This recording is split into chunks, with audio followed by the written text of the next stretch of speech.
My name is Mahomed Khatri. I lost my sight 3 years ago, and I was having a lot of difficulties in college. Just generally, I played cricket. I couldn't get round very well. I had to be guided everywhere with sight, and eventually it just took its toll.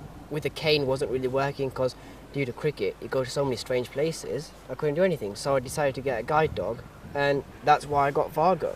When I initially lost my sight, I did not imagine I'd be here today. In the initial stages, it was just awful. I couldn't leave the house, I couldn't do anything. After a few months, I picked up the courage to go out, but even then, with the cane, it was a nightmare. I didn't want to use it. I was guided everywhere with sight, and it just wouldn't work. It's not feasible, especially at college now, as you saw.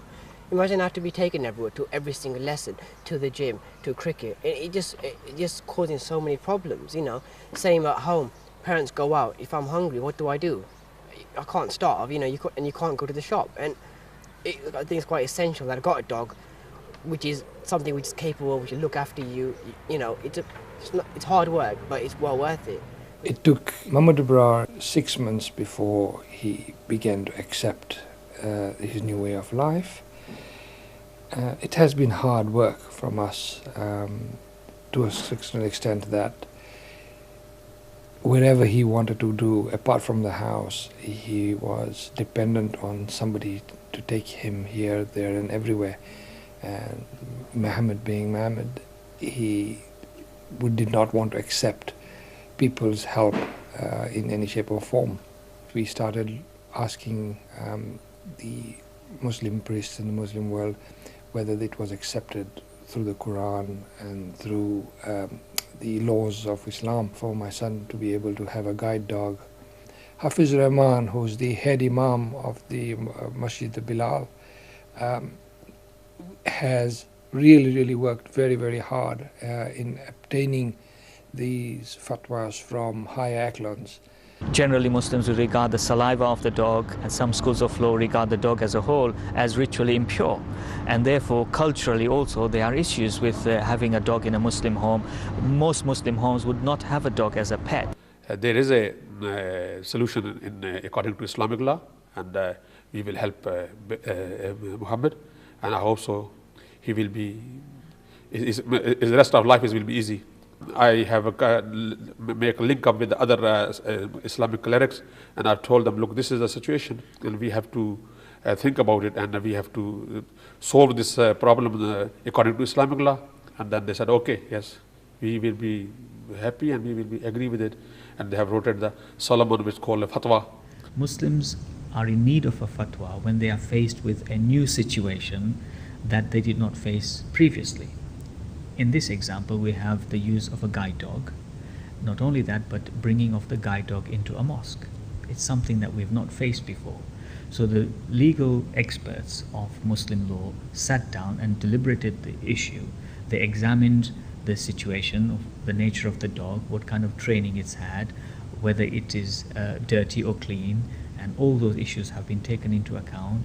And when they were satisfied with all these factors and felt that they would not contradict the teachings of the religion, they have given us a ruling saying that Muhammad is allowed to bring Vargo into the mosque and place him in a secure place while he's offering his prayers. This assures Muslims that what they're doing is legal in the eyes of God, and they are not sinful for carrying out this act. For Muhammad, I think it's going to be a life-changing experience. We hope and pray that he'll be able to lead a more normal life like we all desire for ourselves. And this is the beauty about Muslim law, that it is a law of compassion, that it takes into account the needs of the people who want to be true to God but also have to live on this planet.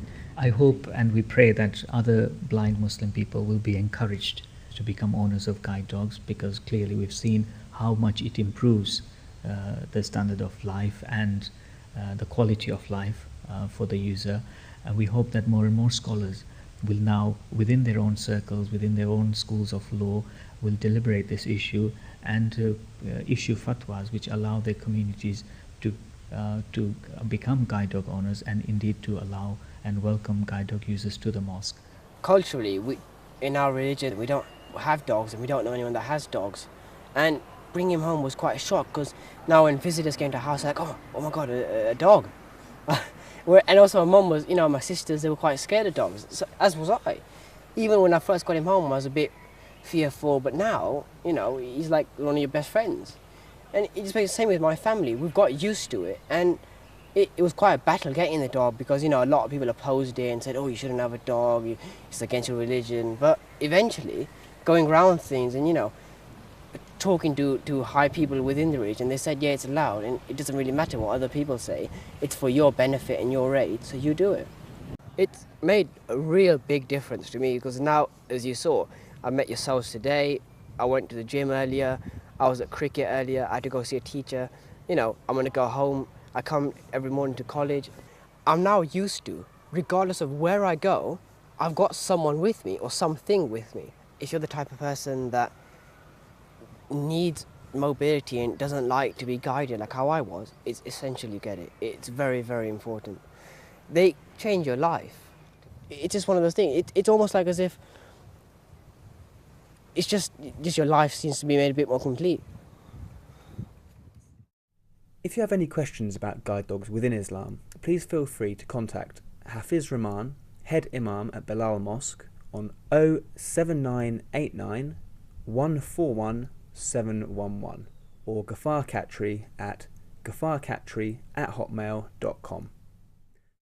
For more information on guide dogs, please visit www.guidedogs.org.uk or call 0870 240 6993.